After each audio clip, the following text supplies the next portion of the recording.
ఎన్నికలలో పొలిటీషియన్లతో పాటు సినీ స్టార్లకు కూడా బాగానే డిమాండ్ ఉంటుంది. పబ్లిక్ లో పాపులారిటీ ఉండటం, ఎక్కడికెళ్లినా తండోపతండాలుగా జనం వస్తుంటారు. ఇది పార్టీల ప్రచారానికి విశేషంగా హెల్ప్ చేస్తుంది. మన దేశంలో ఢిల్లీ మొదలు గల్లీ దాకా ఎన్నికల్లో సినిమా వారిని క్యాంపెయిన్ కు తీసుకెళ్లడం కామన్. ఇప్పుడు ఇదే ట్రెండ్ పొరుగు దేశానికి కూడా పాకింది. శ్రీలంకలో జరుగుతున్న పార్లమెంట్ ఎన్నికల్లో కిక్కిచ్చేందుకు బాలీవుడ్ కండల వీరుడు రెడీ అయ్యాడు. శ్రీలంకలో జనవరి 8న అధ్యక్ష ఎన్నికలు జరుగుతున్నాయి. ఇందులో గెలిచేందుకు అధ్యక్షుడు మహేంద్ర రాజపక్సే బాలీవుడ్ స్టార్ సల్మాన్ ఖాన్, హీరోయిన్ జాక్వెలిన్ ఫెర్నాండెజ్లను రంగంలోకి దించారు. దీంతో శ్రీలంకలోని కొలంబోలో అధ్యక్ష ఎన్నికల ప్రచారంలో పాల్గొన్న మొట్టమొదటి భారతీయ నటుడిగా సల్మాన్ ఖాన్ చరిత్రకెక్కాడు. ఈసారి ఎన్నికల్లో అధ్యక్షుడు మహేంద్ర రాజపక్సేకు మద్దతుగా సల్మాన్, జాక్వెలిన్ తో పాటు మరో 5గురు బాలీవుడ్ నటులు ప్రచారం చేస్తున్నారు.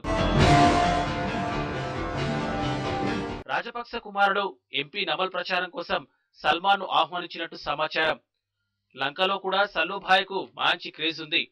ఇటీవలే రిలీజ్ అయిన కిక్ మూవీలో లంక బ్యూటీ జాక్వెలిన్ ఫెర్నాండెజ్ తో కలిసి సందడి చేశాడు. ఈమె స్వదేశం శ్రీలంకే.